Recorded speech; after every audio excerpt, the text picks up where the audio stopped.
See, this is like the problem with family channels is there's too many people. That's the problem. We're just getting some more chairs and getting organized, but while we're doing that, I'm going to get started because we're running a little bit behind. Thanks for coming out to this panel. We're going to be talking about family channels.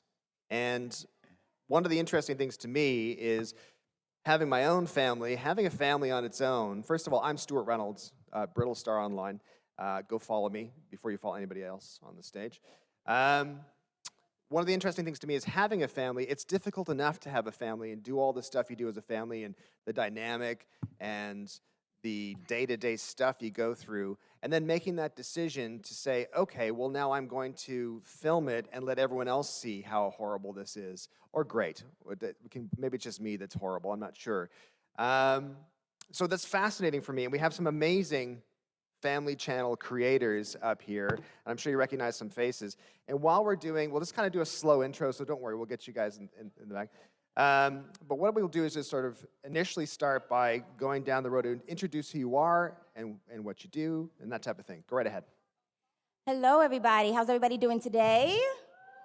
Oh, yes. All right, so my name is Ebony. I am 1/5 of Team Two Moms. This is my daughter, Olivia. My wife, Denise, is home with our twin boys, Jaden and Lucas, who are a rambunctious 3-year-old toddler, so we definitely couldn't bring them. So pretty much our channel is all about LGBTQ plus parenting, showing representation, diversity, and just showing how normal our life is. Just because we're part of the community doesn't mean our children are being raised any differently from any other family. Yes, we are Terrell and Jarius. We are a two-dad household. We have two little ones, Ashton and Aria, who are actually 5 weeks apart. They are almost 3 years old. And similarly to Ebony with Team Two Moms, we are just breaking the stereotypes with same-sex parenting and just redefining like what family is in 2020.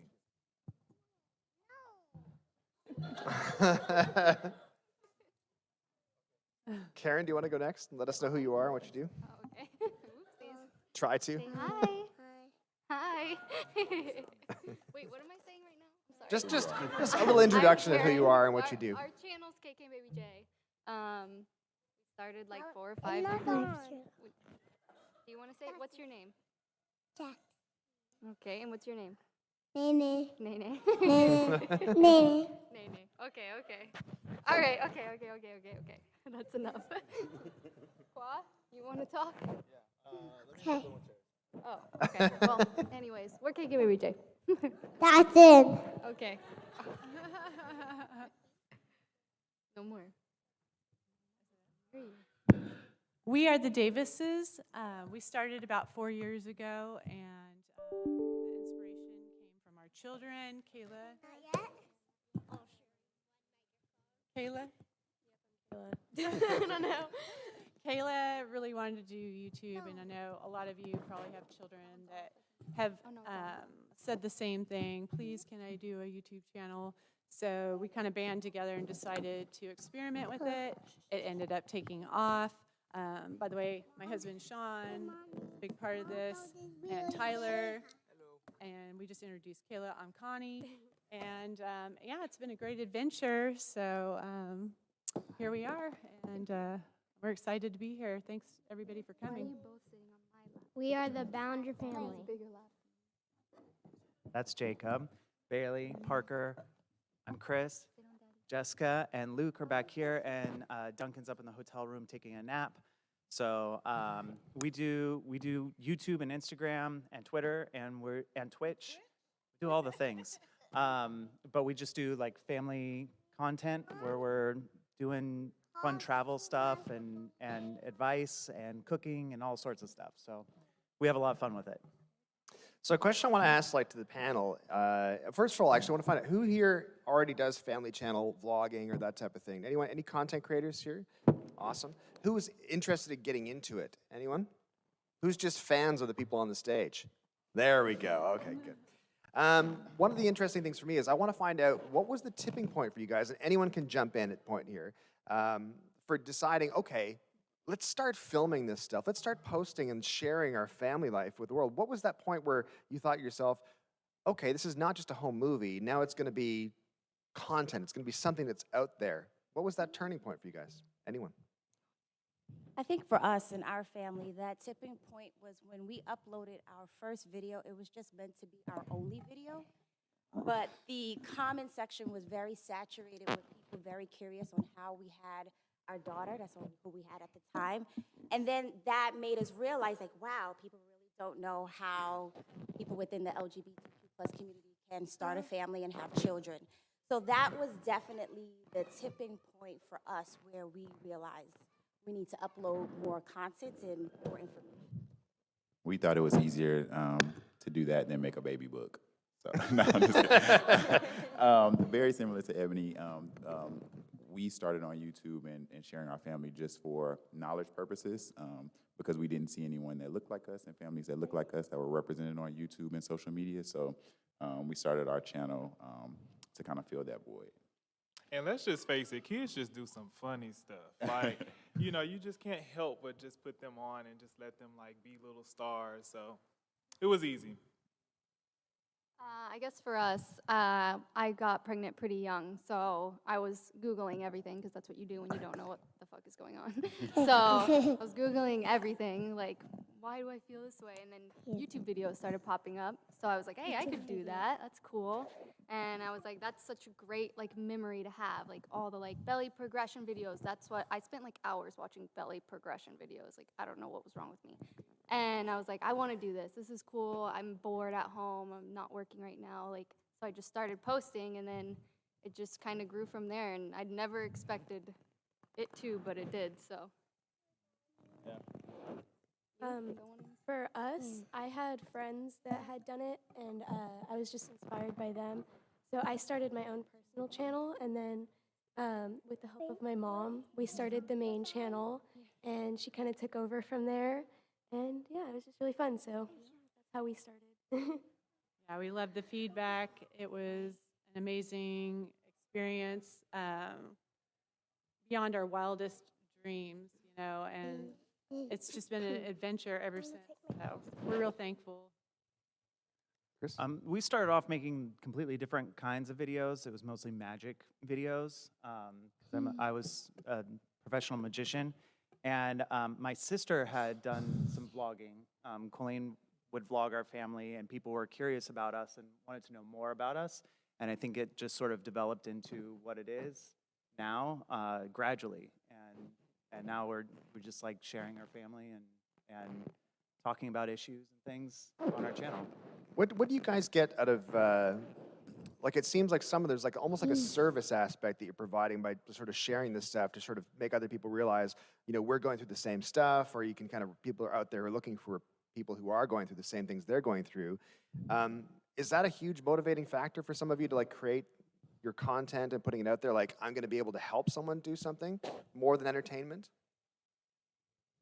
I think that's a huge aspect of it, and what keeps us doing it, I think. Because there are times when where like videos have been demonetized, or like we were just discussing comments being turned off and things like that. Like, it's unstable. Mm-hmm. But then meeting someone who says, oh, you spoke to me in this way, that like instantly remotivates you to keep going. At least for us, that's been the case time and time again, is just meeting someone and say like, oh, this video meant this to me, or I haven't seen this aspect of family before, or you remind me of my dad, or you remind me of my brother. That is what keeps us making the videos. Right. And other than making your kids earn their keep, what's the biggest benefit you guys get from doing this? As a family, what do you think the biggest return is, beyond the good feeling of sharing and feeling like you're helping it? What's the benefit that you guys Probably get? the memories. What was we that? always look back on the videos and like the birthdays and stuff. Like, we'll spend like hours watching all the old vlogs and everything. And us starting from the beginning, like whenever we first started YouTube, my office was in a closet, and then just to look back on those and see where we are today is pretty cool. So the memories, like keeping them online and stuff. Right. You're kind of like forcing yourself to archive your life and be able to look back on it. And do you guys ever look back on that stuff, to like go back over like 2 years ago and go, oh wow, we've really changed and grown, that type of thing? I literally go on binges at night where I'm like looking at my kids when they were 3 months old, and I'm just like, oh my God, now it's time for another baby, Terrell. Like, let's go now. But no, it's like, it's really amazing to get to go back and just see like when they took their first step, or, you know, when they said their first words. Like, it's amazing to have that footage that I didn't have for myself. So it's good to go back and get to look at that. I feel like another benefit of the whole YouTube thing, along with the memories, is getting to spend more time together. I feel like because this is our job, we have to. I mean, it's not that we're forced to, but it allows us to spend more time together because we're filming and like playing games and challenges and stuff. So it helps us form a stronger bond together that we might not have had if we were on YouTube. Definitely bonded. I've noticed a huge difference because as the parents, I know a lot of parents don't really watch YouTube like the kids have watched, and it's made us be a lot more aware of what's on YouTube, and it's helped us to be able to grow together using YouTube. And I feel like I really connect with the kids. I mean, I'm sure Sean feels the same way. Like, the connection's just insane. I mean, I couldn't ask for more. It's just been a wonderful, wonderful experience. Prior to you guys starting doing this, were there any concerns that you had? Like, what was your biggest concern before you decided to jump in with both feet? Were you worried about like privacy or safety or whatever? I'll get the balloon, don't worry. Somebody, this is like sitting beside the worst table ever at TGI Fridays right here. You're like, we're never getting our order. Look at these, there's a whole family beside us. I'm just kidding, it's like the best table. So what is the biggest concern you guys had prior to starting, and has it materialized, or did it ever materialize? I think for us, one of the biggest concerns, obviously as a two-dad family, I'm sure you guys can imagine that the comment section can be lit sometimes. But I think the biggest thing is just like our kids' safety. Like one time I was at Walmart and I'm like literally holding my kids' hands walking to the car, and I'm just like having a cute little dad moment, and someone rolls down the window and they're like, "Hi, Ashton and Aria," and I'm like, wait a second, like, what's going on? So and then we ended up having a conversation. She was like, yeah, like, I've lived across the street from you for like years. And I'm like, okay. And that can be weird sometimes too. So like the privacy definitely can be scary, like, for sure. We definitely didn't think about that when we started, Yeah, I didn't which think was a about that at bad first. thing. It turned out like we actually we logged our LLC address as our home address. So we ended up having to move and everything, which was kind of crazy. And like, we just never thought that we'd grow to a point where there'd be like security issues. And that's super naive of us, but it is what it is. And we're still learning. But And also, you know, when you put your life on a public platform, there is a concern of bullying as well, especially when you have your children on the internet. As parents, we are like extremely super protective of our kids and what they read. And, you know, when we first started our channel, Olivia was just 1, and now she's at an age where she can read and she can understand those negative comments, those bullying comments. So that's definitely a concern. So is it the increase in profile that's the trade-off, or is it the loss of privacy that's the trade-off for what you're doing? What's the trade-off? I don't feel a loss of privacy because we control 100% the information we want to share.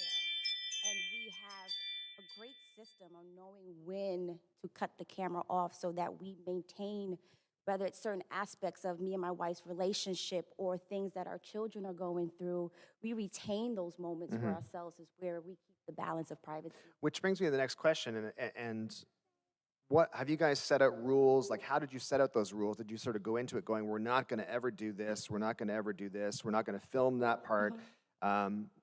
Where is that separation for you guys when you're creating content? What are you allowed to film and what are you not allowed to film, and how do you decide that? I don't film when my children are having a tantrum because I just feel as though that's just not a moment for me to hold a camera. That's a moment for me to be very attentive to why my child is having a tantrum or why they're upset, Or vice versa, if Olivia, which she does, she expresses, I don't feel like record, mommy. Oh, absolutely. We are not recording. Right. So that we aren't at that stage yet because they're still just 3, or almost 3. So, but we did tell each other that if one day this isn't what they want to do, that we wouldn't force them to do it. So, I think that that's important to give them an option to not want to film. Sorry, I didn't mean to cut you No. off. And down the line here, like, is there lines? Like, you have set lines of what you will and won't show? I think it's more like what do our kids need right now, and if they need privacy or they need discipline or they need anything like that, the camera isn't out. Like it Right. just isn't. And I think having that family first mentality and not the business or the vlog or production first. What? Or a catchy thumbnail, anything like that. Like we are more concerned with our kids and the life that they're having and the life that their future than we are about the videos. And I think just having that constantly in our mind is where the boundaries are. Right. Like we didn't sit down and go, these are the boundaries, but they present themselves through life, and we just go, oh, okay, this is one of those moments. So do you guys think that having those boundaries and keeping that authenticity and making sure that everyone wants to be on board, everyone who's on camera wants to be on camera, that adds to the value of what you're creating, that adds to like the quality of it? Yeah. Yeah. What about, you don't have to maybe get into specifics of this, but sort of leading into the question about burnout and what do you do? Like, can you ever have time off? Have you ever decided to start filming something and whatever you're doing and then go, you know what, this isn't a filmable moment. This is just a us moment. Have you ever had those moments? Vacations. Right. Yeah, some vacations. And we thought about birthday parties. So birthday parties for our kids are always, or are starting to be very stressful because it's 2 of them and we try to do a combined party. And so sometimes you struggle with, should I take the time and record it because we know that the audience wants to see it, or do we just have this moment to ourselves because it's already chaotic enough? And vacations also, you know, we take some awesome vacations, but okay, we have to pick up the camera and then you don't get to fully enjoy it all the time because you have to worry about, you know, the content that you're capturing and making sure that you're, you know, it's fun and it's interesting. So we just started implementing like at least 1 to 2 days on vacation where it's just like, okay, no cameras. Like, let's just enjoy it, take it all in. Because you miss out on it. Right. Has anyone at the table been guilty of reenacting a moment because it didn't get filmed right? Yes. Yeah. What are you talking about? Never. Okay, no one touch the cake. We're relighting the candles. Everyone back off. That's happened. Yeah. Or wish that you caught a moment Right. that happened Right. that you wish you would have filmed. Yeah, all the time. Have there ever been any disagreements or people who are part of the family who are like, no, I'm not going to be doing this? Or do you power through those moments, or do you still have to create videos and you have a schedule to sort of keep to? Do you find times where it's like, we're not into it, we're just not doing it this week? Will you ever give it up entirely or abandon the schedule for the sake of the family?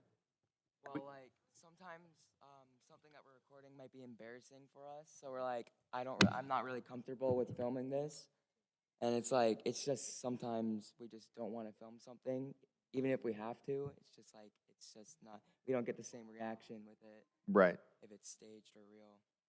We've messed with our schedule a lot. Like there will be a day where we're just like, we're supposed to upload tomorrow and it's just not gonna happen and it's fine. And the more relaxed we have been with that, the healthier our family has been, I feel. Because we wanna do it and we wanna share these moments that we wanna share. So our schedule, we've gotten less and less strict about. We still wanna put videos out, we still care about, you know, sharing our lives. But if there's ever a time when it feels like it's too much, we'll just stop. Right. We definitely, like, for example, I stopped putting, like, the days of the week we upload and, like, the banner and stuff like that because I just couldn't uphold to it. Yeah, it must be super hard as a family. Yeah. So many things are unpredictable with kids. I'm like, we're going to upload when we upload. Yeah. Just tune in, hit that notification bell, and you will know. And Jessica? Also, I feel like one thing that's nice, I think about everybody on this panel, is that we're not completely child dependent. So if there is a time when our kids aren't in the mood, or like Bailey, she'll be up in her room reading a lot. And like that's just where she's at in her life right now. So we won't be like, stop what you're doing, stop reading a book and come film with us or come be with us. And it's just like, okay, she's not in the vlog that day or something. Or like, and that goes for any of them, Bailey. I'm not trying to call you out, but like that'll happen. And even if none of our kids were in the video, Christopher and I can make a video on our own. Right. Or we could have one child who's really excited that day and they can be in it. But like we don't have to, like there's no need in our channel, like the way it's built, Right. to like force anybody. Yeah. If anything, one of the troubles we have is like everybody wants to talk often at the same time. So like that's one of the harder things that we struggle with, is being like, okay, no, like we need to take turns. Like you're teaching them not just to be talking within the family, but also like cheating out towards a camera sometimes. Like to Right. me, that's something as a mom, I'm like, man, am I teaching my kid to talk to me, or am I teaching them to talk to a camera? And I don't feel like, I almost feel like I don't teach them to talk to the camera enough, but like that is something that I don't hear. I hear people ask all the time the same question you're asking right now. And I think it's a concern we've seen like in the media and in news. But there are other things that we go like, like what's this about? Like little things that we notice. And they're not major things, they're not like detrimental, but I think that there are other also interesting things about this lifestyle that's out there. It's now a really good point about not being child dependent. Do you guys think about, okay, what's going to happen in 5 years, 10 years, 15 years?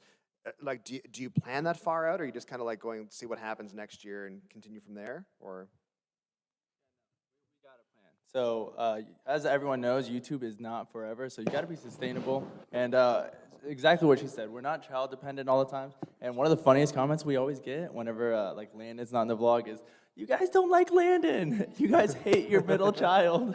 It's the funniest thing. No, it's funny, but yeah. I don't think like YouTube. I think can you hear me? YouTube is like sustainable, I think. But in my eyes, I feel like we're not gonna want to be on camera when we're like. That's what I mean, like forever. I don't want to be like 90, so 80 years old. Yeah. What's up, guys? Hit the subscribe button. Yeah, so I feel like for us, we've already started like planning out other things that we want to be doing and other businesses. I'm massaging you. Sorry. When we first started doing YouTube, we actually had a goal to do one video a day, and we did that for a couple years straight. So going back to the burnout, we did not have balance in our life. We did go through a lot of very unusual experiences that were both positive and challenging by creating that type of environment for ourselves. The kids did have days where they pushed through and we did videos when we probably shouldn't have.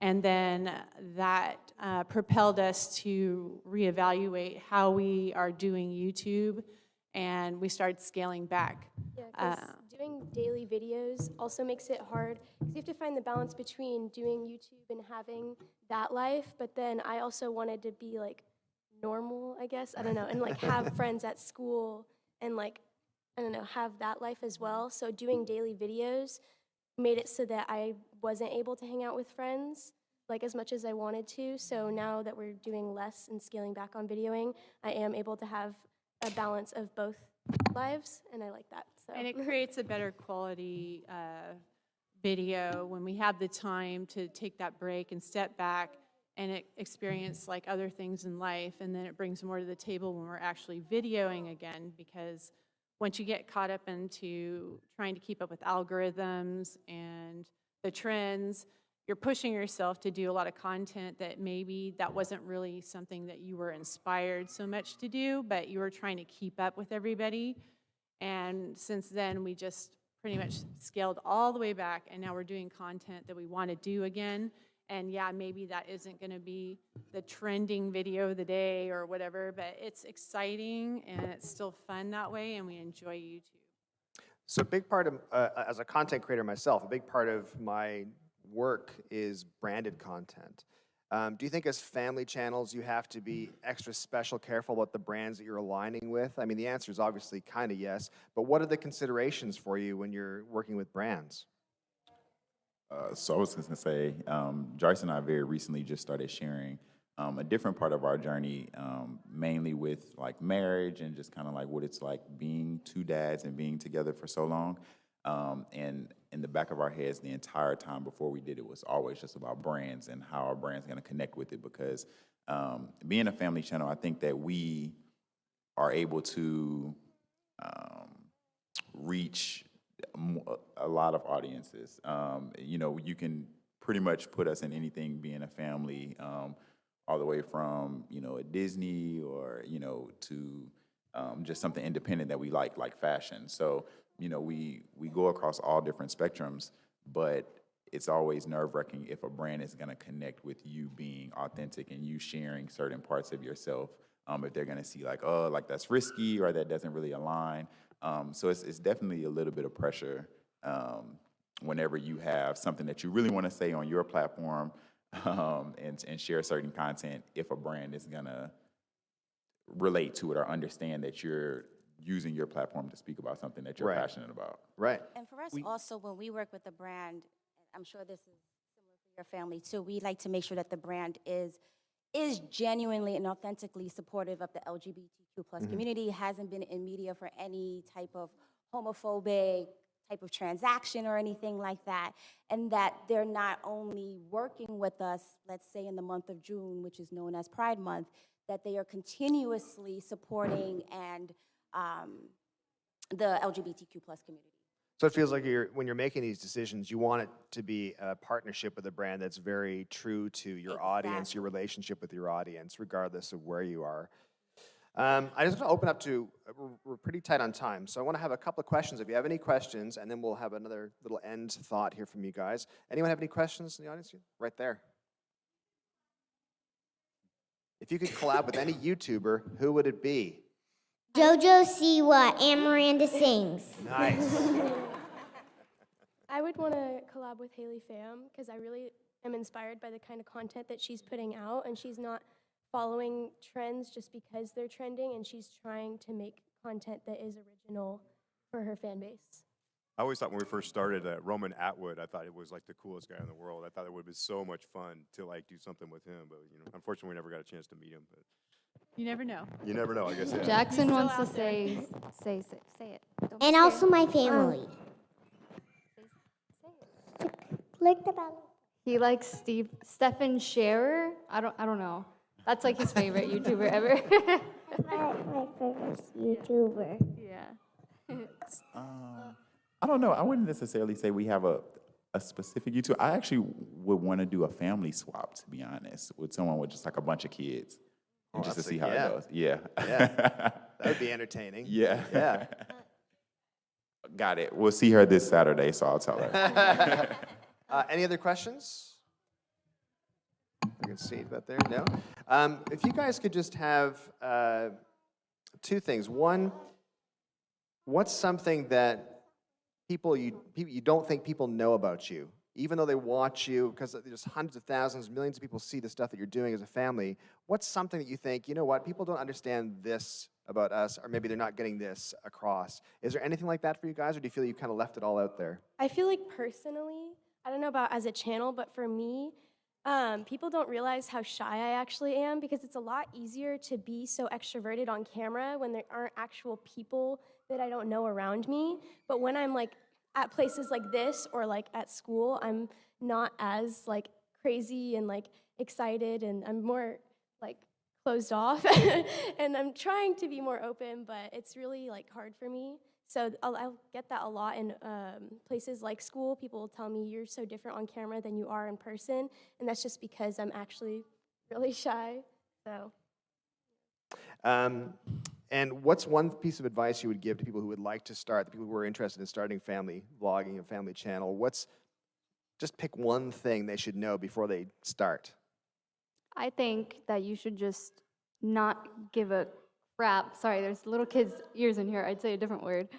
I already said it already. But anyways, about what anyone will think about you and your family, or how you raise your kids, or anything, if you are a family channel. And if you're not, if you just want to pick up the camera, the biggest thing that stops people from picking up the camera is fear of judgment.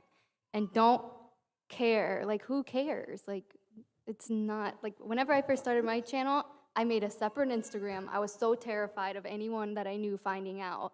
And then that fear kind of goes away if you, like, once you feel comfortable in front of the camera and, like, feel comfortable and inspired with what you're creating. But until then, that fear will always be there, and you just have to, like, push it away. I don't know how to explain it other than that. Just do it. I would also say, just especially if you're going into the family vlogging realm, to make sure that your family is coming first before the videos, before the thumbnails, before the numbers.